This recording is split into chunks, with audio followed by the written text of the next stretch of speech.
Welcome into a Tuesday, February 4th edition of Daily Faceoff Live. Tyler Yaremchuk and Frank Seravalli with you. And as always, the show is brought to you by Bet365. Download the app today. Use the promo code NATION.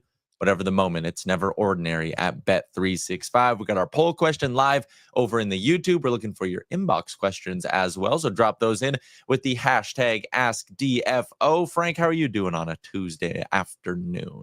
Good. I got to tell you, like 1 week on from being in the hospital with pneumonia, I'm still not 100%, still a little bit wheezy. So I really wish I was feeling like just a touch better by now. I was going to say, I've been keeping track of the Frank Advanced Analytics. Your coughs per 60 are way down. So I think that's a good step. It is, but then I get these fits where I just can't stop. So hoping that doesn't happen in the next 30 minutes. Well, 7 days from now, we'll be hanging out in Montreal together. So you guys, as far as I'm concerned, coughing all over you, dude. Yeah, or 5 days until you're at the Super Bowl, which I guess is probably more important for you than being healthy enough to hang out with me. But anyways, Stephen Ellis is going to join us in a little bit with the next wave, as he does every Tuesday. But Frank, let's start with the lone game on the NHL schedule last night. And listen, beating the Nashville Predators is not that impressive of a feat this season, but the Ottawa Senators did it in pretty impressive fashion. They rack up 39 shots on goal. They get 3 goals in the third period. And I guess what's maybe the bigger conversation here is not just that win last night. It's the fact that since December, this Senators team just hasn't stopped. They're tied for the 3rd best points percentage in the NHL over the last 2 months. They did it for a long time without a guy like David Perron, who had 2 points in last night's game. They did it without Linus Ullmark, who still hasn't returned to the crease. It was Anton Forsberg getting the win last night. This Senators team, like, not to make it a cliche, but like, they're legit, Frank. Yeah, I mean, look, they have certainly made a believer out of me in terms of where they're heading. I think the biggest thing is just look at this graphic here. 6th in the league in goals against. And the fact that they've been without Linus Ullmark for such a big stretch of time. Yeah, that number was probably pretty inflated based on him in early December. But the fact that this team has defended so much better, that's the one thing when you listen to Brady Tkachuk talk about the change for this team year over year is the buy-in and the compete. And so here's the fun part about the Ottawa Senators season. The Toronto Maple Leafs have 1 game in hand, but the Leafs are only 2 points up on the Sens. And so not only is the vision of a Battle of Ontario in round 1 a twinkle in everyone's eye right now on February 4th, but beyond that, I don't think it's out of the realm of possibility that when Linus Ullmark is back and playing a full string of games, that this Sens team catches the Leafs.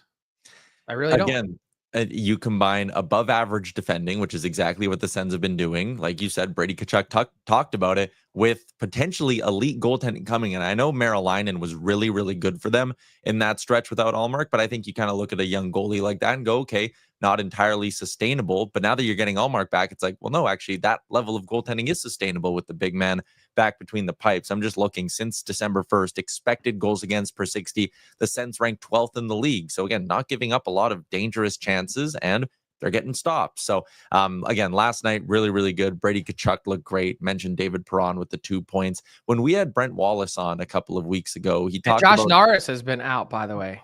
Like, he misses last night's game. He missed last night's game. We've talked about the need for maybe more scoring here in Ottawa. Do you think that's their lone need ahead of the deadline? I think they'd also like to add on their back end, but I have zero doubt that Steve Stais and his group will be really active between now and March 7th. When I look at the trade targets board, there aren't necessarily a few fits that jump off the page, but I think it's so critical for this team to not just get in a wide open Eastern Conference year and see what could happen. I think it's critical that this team gets a taste of what getting to the playoffs feels like. It's not just for your fans and your fan base to show them, hey, this long and arduous rebuild that has had fits and starts for years is finally coming to an end, but also to sell to everyone else around the rest of the league that the Sens are here and they're not going anywhere for a while. And that, I think, is a really important message to send to the rest of your players, to get them that experience, to have that summer of understanding what it's going to take to then even climb further and reach higher. So I'm extremely bullish on the Sens. And I think the fact that this is a wide open year is exciting. Why not? Why can't Linus Ullmark catch fire in a playoff series and win you a round? I could see it. Yeah. Again, what a sort of 180 for how you view this team and this core with how this season's gone. Because again, if things would have went sideways from November on, you would have been going, they were teetering on the edge. Like, they were right there. Yeah. And the fact that their season wasn't over by US Thanksgiving, it was like, okay, exhale. Let's take a deep breath. We're alive. We're here. We're good. Let's go.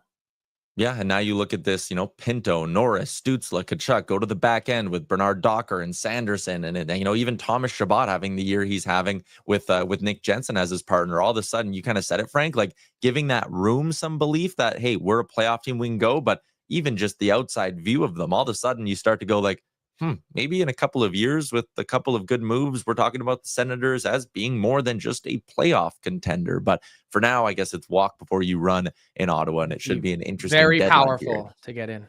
Yeah. Let's talk about another big story from yesterday, Frank. Ryan Hartman gets hit hard. It is a 10-game suspension for the Minnesota Wild forward. And I went and looked. The last time a player got 10-plus games for an on-ice incident was Tom Wilson all the way back in 2018. So it's not exactly often that the Department of Player Safety goes and hits someone with a ban this hard. But they came down on Ryan Hartman, a guy who they noted gets suspended or at least has a disciplinary action levied against him once roughly every 60 games that he's in the lineup. Totally deserved. Yeah. I don't see any redeeming quality or explainable quality of this sequence. I mean, this is not a hockey play. And when you take a player who's in a vulnerable position trying to win a draw, and you essentially take his helmet and smash it into the ice, there's no excuse for it. That's not part of the game. And it was correctly called at the time as intent to injury. You saw the injury to Tim Stutzle's face. And I guessed on the rundown on Monday that this would come out at 8 games. I have no issue at all with the NHL Department of Player Safety tacking on an additional 2. You mentioned the history. This is his 5th suspension. Message should be sent. A $487,000 hit to your wallet if you're Ryan Hartman. That shouldn't come lightly. And this hopefully can snap him to attention to say, nonsense such as this on the ice, there's no place for it in the game. And given what we know, not just about head injuries, but just in general, you don't do that to a guy who's in a vulnerable spot. You just don't. Cross the line. Yeah, and my kind of beef with Hartman just as a player is when you go look at what his suspensions are, it's not like he's getting suspended for, high hits or hit plays where it's like, okay, he's forechecking hard, he's overly aggressive. Like, this guy keeps getting tagged for non-hockey plays. Like, I remember last year, I'm watching the video right now, when he whacked Cole Perfetti and got fined off the faceoff. And it's like, that's just a dirty play. There's no hockey reason to be making that play. Right. Even earlier this season, he got away with what I thought was a slew foot on Leon Draisaitl, and there was no attention drawn to it. And he's been hit hard before for dangerous trips. Look, I think we can all understand at times with the speed of the game, you throw a hit and you catch someone in the head and, you were just on the wrong side of the line. And it happens so fast that you just didn't have time to adjust, or you took a poor angle, whatever it might be. All of those sequences, I think we can wrap our brains around. When it's something as malicious as what we saw and kind of seemingly unprovoked against Tim Stutzle, I don't have any way to explain it other than that's egregious and you should be hit with a significant suspension that really gives you pause and makes you think next time.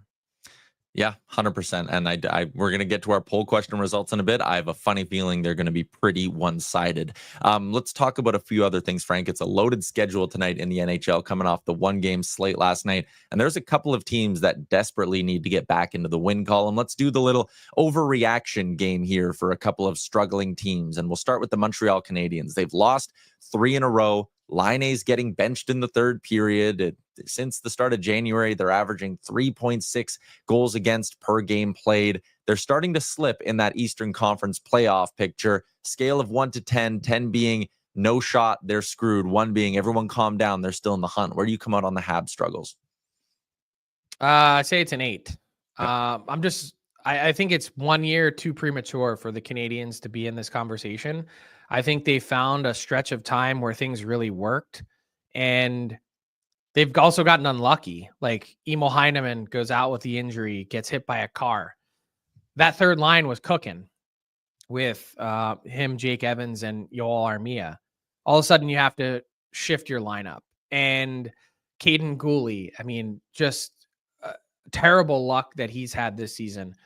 This roster is not stout enough to withstand losses like that piling up. And so they've also had, obviously a magical run by Dobesh and net. And it was too soon. So an admirable run. I think this team needed to play some meaningful games late in the year. They're not quite at that gate yet.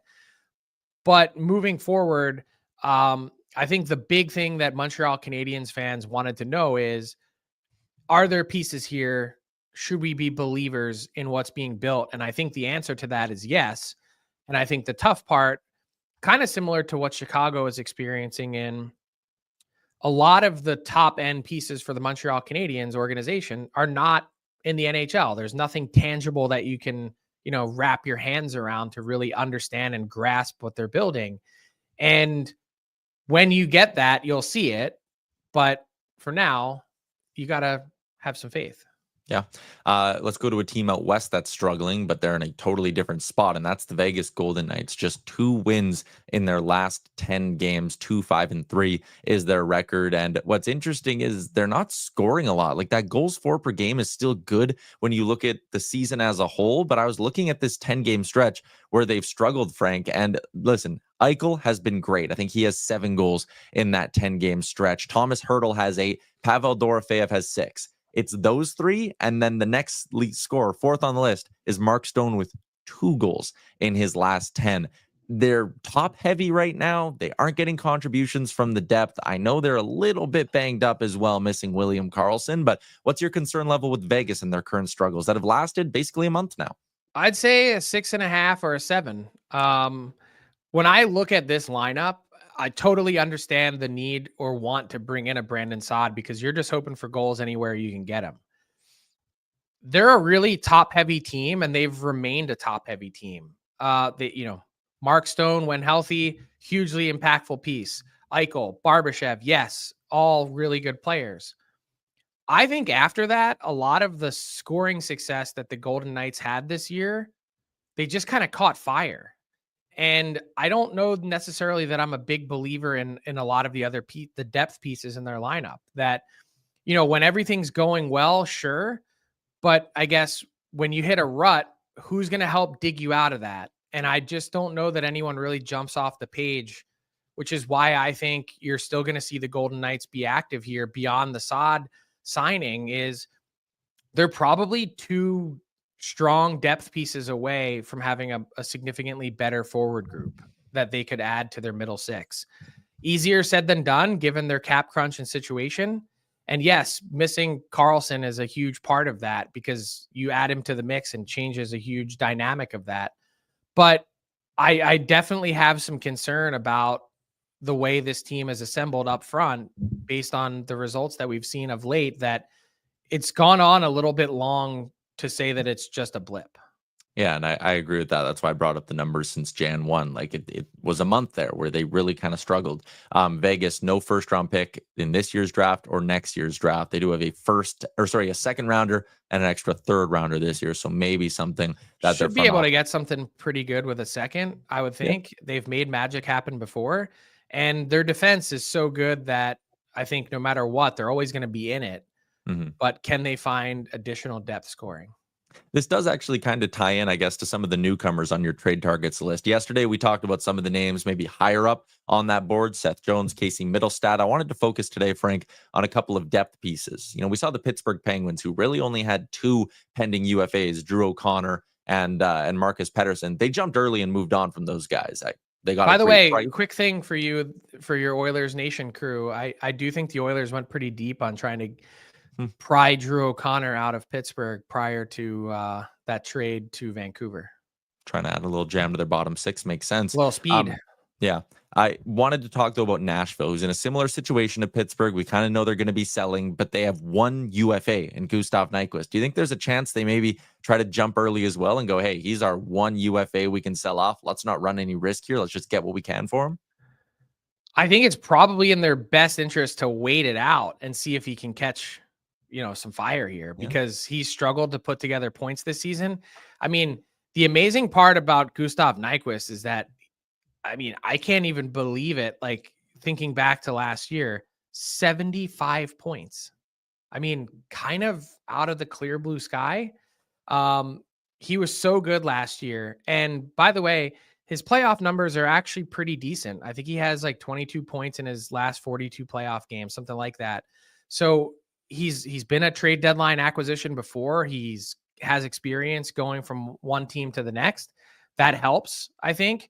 And the playoff, track record is a good thing. But if you're the Preds, you're going, let's see if we can get this guy going, get him on a heater and then move him. Maybe we can juice his value a little bit. Easier said than done, but maybe if someone calls you, you're moving him. But I don't know. I'd like to see if you can get a little bit more. $3.1 million cap hit. The Preds do have one more retained salary slot on the books. Other team I wanted to ask you about out west was the Seattle Kraken. And you moved Yanni Gourde down the list. He's banged up right now. Likely won't play again until after the March 7th deadline. But you added in both Oliver Bjorkstrand and Jamie Alexiak.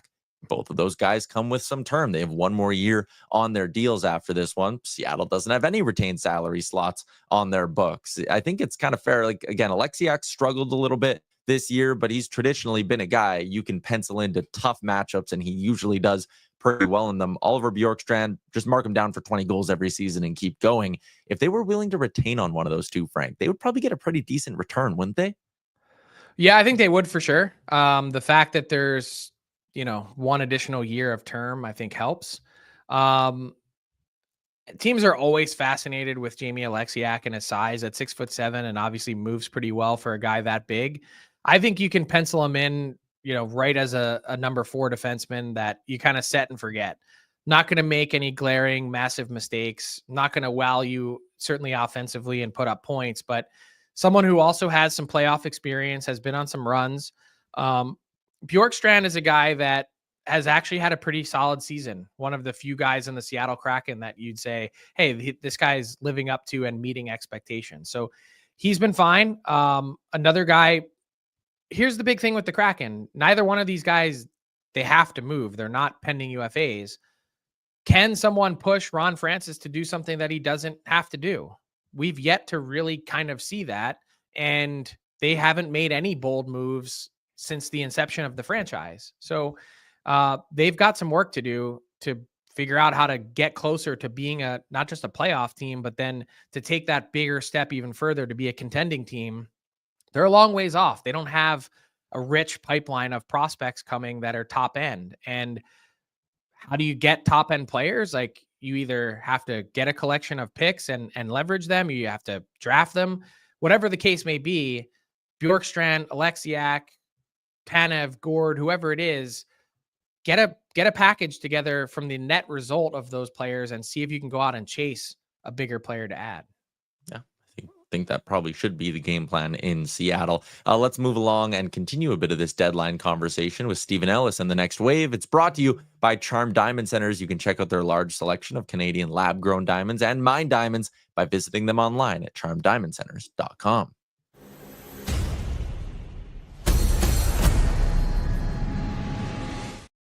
Always a pleasure to welcome our boy Stephen Ellis into the show. And Stephen, you had the deadline countdown article ranking the buyers based on who's got prospects and future pieces that they could move. And you had a handful of really interesting teams on that list. But I want to start at the top with the Washington Capitals. They are number 1 on your board. What pieces could they move, and why do you believe they should be an all-in team? Well, some might disagree with me here, but I think you're going to have to capitalize on the fact that Alex Ovechkin is 39 years old. You want to go out there and try and win this right now. And Ryan Leonard's pretty much untouchable, I'd say so. But everyone else, I think you could throw into a trade there, whether it be Cole Hudson, whether it be Andrew Cristall, Tarek Parashak, or Ivan Miroshnichenko. And you look at those guys outside of Leonard, like there's some pretty decent flaws of all of them. You know, Cole Hudson, it's the size, kind of like his brother, but we are seeing what his brother is doing this year. You look at Andrew Cristall, not big, not physical, not a great skater. But there's so much upside still on these players here where I think there's going to be a lot of value there. So, but when you look at the fact that Ovechkin's 39, if he breaks that scoring record this year, like how motivated is he going to be at 40 years old next year to go all out and just to expand that record? I don't know. So I feel like if you're going to win the Stanley Cup while you still have Ovi, you got to do it now. And if that means trading some of your prospects, I'd say do it. Man, I don't know if I'd argue the same. I'd say because the quality of those prospects moving forward, I think they've got a real sustainable thing going here that they can be good now, but also good for the next 7 years, that maybe it makes sense to keep those guys, which is kind of exactly the motivation of the Carolina Hurricanes also on that board between Nikishin and now you see Scott Morrow called up. Like they're really just starting to get their fingerprints on some of these top end prospects that it's amazing. Haven't given up a first round pick, yet you've brought in Gensel and Rantanen, and it shows you the power, Stephen, of having a system that allows you to deal from a position of strength like that. And that's the thing. I think when you look at both their pipelines, you don't have to give up an Andrew Cristall. You don't have to give up a Scott Morrow if you're Carolina or Washington, because you do have good depth. I think when you look at Carolina in particular, they've got a lot of wingers.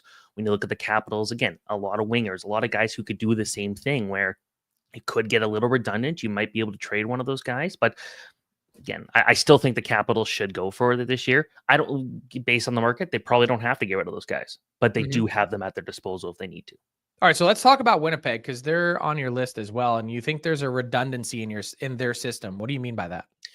Well, you always want a lot of good centermen, but when you look at like the guys that I'm looking at as the top prospects for this team, whether it be Brad Lambert, Braden Yeager, Kieran Walton, Chaz Lucius, they're all centermen. So at a certain point there, if this is a team that wants to go out there and get maybe a non-rental, let's say number 2 center, and we know the Mark Scheifele is the number 1. We know Adam Lowry, when he's healthy, is a very good number 3, but who fits that number 2? You think you want to go out there and get someone at the deadline, and you can agree or disagree there, Frank. But when it comes to that, you've got some guys where I don't know who the right target would be. Is it Brock Nelson? I don't know. Is it Dylan Cousins? Again, I don't know. But they've got guys here that are still a few years away, and they're all going to be kind of fighting for the same roster spots. And we saw that with the Buffalo Sabres when they traded Matt Savoy, where they had a couple guys that were, these small, skilled centermen who could do a bunch of great things with the puck. But at a certain point, where are they going to fit into the lineup if you've got so many guys kind of doing the same thing? And that's what I look at here of the Jets. A lot of good centermen. Maybe use that to their advantage here. So we've seen a few first round picks already move from the 2025 draft. And our pal Matt Larkin was saying the other day with the Dallas Stars trading their pick, hey, this is the Stars going all in. I looked at it from a different point of view. And I said, this is one of the best drafting teams in the NHL to me, signaling to everyone else, we're not sure we can mine a player in the late first round. Is that why you think teams might be more interested in 2026 draft picks instead of 2025? I think so. Obviously there's always a bit of hype in the draft world for a future draft because you're starting to hear about these guys for the first time and there's so much runway for these players. But when you look at the 26 draft, I'm already liking it a bit better now than I like the 2025 draft at the same time. And part of that is the chance to go out there and chase Gavin McKenna, who's doing outstanding things with Medicine Hat in the WHL, like Connor Bedard level numbers at the same age. But then the draft does go deeper from there, whether it be Ethan Belchitz, who's 6'4", 220 pounds, and is just super mean. Like he's kind of what if Slavkovsky decided to use his size, they've got similar physical traits there. And when it comes to Belchitz in particular, I don't think it's going to be a situation of teams catching up or players catching up to him on the physical side because he is just so physically advanced compared to everybody else. Then you look at Ryan Rubrick, who's got a great shot out of Niagara. He's been a big reason why that team's been so good. If you want to go for a defenseman, Keaton Verhoff's been very interesting, the big defenseman. So, Lucas Scherer out of the NTDP, like there is a lot of really good options here. So I think right now it feels like next year's draft is already a little bit deeper than the 2025 at the same time. A lot can still change, but I would be kind of looking at saying if I have a chance to get in that top 15, top 20 next year, I'd rather have that than have a top 15 or 20 this year. Stephen Ellis's full list of his top 5 buyers is up now at dailyfaceoff.com. You also have a piece up about some NHL prospects playing in the KHL. And I wanted to ask you about Ivan Demidov. Obviously, Canadiens fans are really excited about this guy. The season he's having in the KHL, you noted it here. We haven't seen these kind of numbers from a U20 player since Kirill Kaprizov. Yeah, this is a guy that, this year he's on pace to have one of the most successful seasons ever seen by a U20 player. And when you look at it, 42 points is kind of that standard right now, where Kirill Kaprizov got that a couple years ago. Ivan Demidov's on pace for 56 points, and that would be the most by a large margin. So that's really exciting there. And when you look at it, like, people point out his season compared to, let's say, Matvei Michkov's season, which I don't think is totally fair when you look at what Michkov did last year. And that's because he played on HK Sochi, which was essentially SKA St. Petersburg's like affiliate team. Like, that's where they send the guys they didn't have a proper roster spot for. But then you go look at Demidov, and he's playing a key part on this team. And it doesn't seem to matter how much or how little ice time he plays. He's been effective when he plays 10 minutes a night. He's been effective when he plays 18 minutes a night. And it feels like going out there and playing with Evgeny Kuznetsov has really helped him there. Another skilled guy. He's been through the NHL. He's been through the ups and downs. And I feel like he's been a good mentor there. So when it comes to Demidov, like, there's a lot of reasons to be excited about him. And I think when we see him in the NHL as early as next year, like, I'm not concerned about him going out there and having an issue. But I will say, people on the internet, please stop comparing him and Matvei Michkov together. They're different players. I like that. Stephen, as always, man, appreciate your time. Thanks for popping on. Yep. Thanks so much.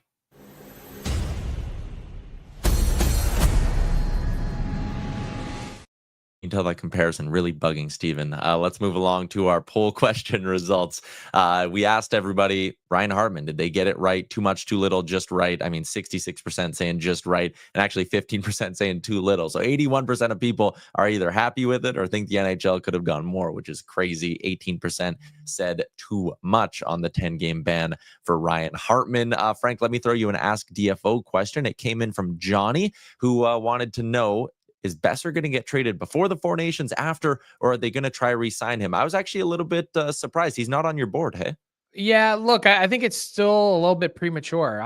To my knowledge, I don't think that they've engaged in any conversations yet about Brock Besser. I think they've been perfectly fine to be patient and see how this season plays out. If this team is out of the mix, I think they're probably going to be in a spot where they have to trade him. I also think if they're close, that they don't have any problem at all getting to the end of the season and shaking hands and having him walk, if that's what ends up being the case. So I don't feel like they're in a situation where they have to right now, but only if they're way out of it. So still a little bit early. We've got just over 4 weeks from Friday. So plenty of time to figure it out. Yeah, Vancouver currently projected to have $27.6 million in cap space this summer. Let's move along to our daily bets, brought to you by Bet365. Download the app today and use the promo code NATION. Whatever the moment, it's never ordinary at Bet365. Yesterday, heartbreaker, missed my same game parlay by one Brady Tkachuk shot. Shouldn't have gone with 4. Shouldn't have gotten greedy. Tonight, couple of teams I like. Colorado taking on the Vancouver Canucks. Frank, we've talked about this a few times throughout the year. For whatever reason, the Canucks stink on home ice, so I'm willing to roll with the Colorado Avalanche tonight. Minus 135. They're on a 2-game winning streak. And I like Vegas once again in a bit of a get-right spot. Plus 175, juicing them up on the puck line as well. The Islanders under 500 on home ice this season. And Frank, as we kind of learned today, Matt Barzal, he might not be back for a long time for the Islanders. Yeah, it's possible that he's not back this regular season, which likely means not back at all this season. So, look, the hits keep on coming, and one thing about the Islanders that I don't think we've mentioned, I think they deserve a ton of credit for the hodgepodge defense that Lou Lamoriello has assembled for essentially no cost on their back end, adding D'Angelo and Boqvist and a couple guys here over the last few weeks that have definitely propped this team up given some of the injuries that they've faced. But if anything, what it should do is confirm the need to sell. We've said it over and over again. I feel like a broken record. Do not get swayed. Do not twist yourself into a mental pretzel with this 7-game winning streak. If they were to move the 3 forwards on your trade targets board, Peugeot, Nelson, Palmieri, and Barzal doesn't return, who's gonna play? Who's gonna play those final 20 games for him? Find someone from Bridgeport. Yeah. Let's wrap up the show with a little bit of garbage time. Frank, and get a good draft pick. God damn it. That's the point. I hate to like you are 5-7 points away from like being in the bottom 5 in the league. Get there as fast as you can. Yeah, fair. Let's wrap up the show with garbage time. Frank, you tweeted out yesterday the logos that Utah hockey fans have gotten their eyes on as they go through the in-person voting process at their games. I'll be honest, I don't think any of these really do it for me. They all feel a little bit like clip arty in my mind. Is there you clarified this? This might not be the final logos, right?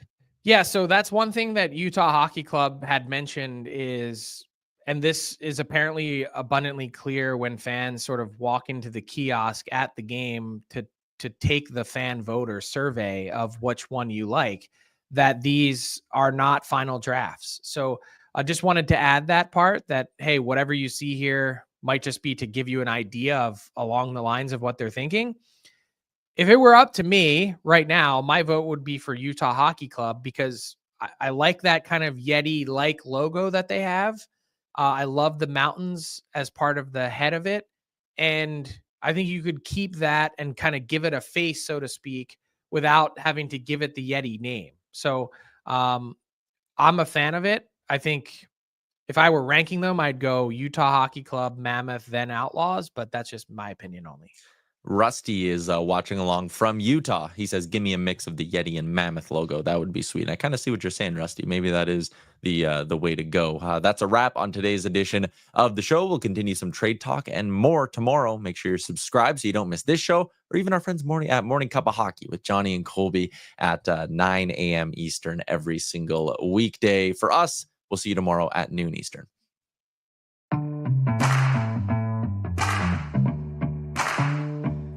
What's up, hockey fans? If you enjoyed that video, then you're going to want to hit the subscribe button to not miss any of our content. From daily live shows with Frank Seravalli to analysis from former NHLers to exclusive interviews with some of the biggest names in the hockey world on Frankly Speaking. You're going to want to hit that subscribe button and stay up to date with everything going on in the hockey world.